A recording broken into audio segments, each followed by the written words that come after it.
Жители Тампонского Улуса в этом году отметили трижды юбилейный эсэх, посвященный 85-летию образования района, 75-летию поселков Хандыга и Теплый Ключ. О том, как прошел праздник, расскажет Мария Винокурова.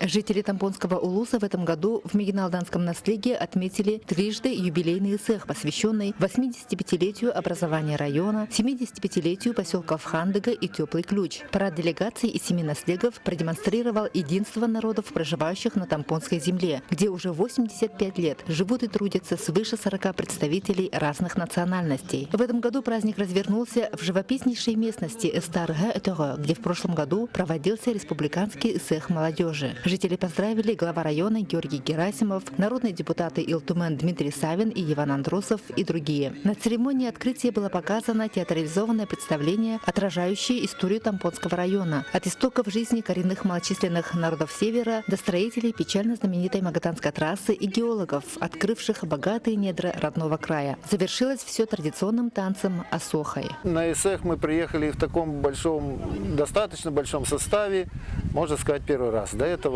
как-то мы не отличались своими данными. Но на сегодня мы, как видите, и Тюсюльгей у нас оборудован, и выставки сделаны прикладного творчества, и кулинарных блюд есть. Погода благоприятствовала празднеству. В течение 2 дней свыше десятка различных конкурсов и соревнований нашли своих героев. Особый интерес вызвал смотр-конкурс Тюсюльге, где были показаны шедевры кулинарного мастерства, выставка прикладного творчества разных народов, населяющих Тампонский район. Мария Винокурова, Нина Ханарова, НВК Саха, Хандыга.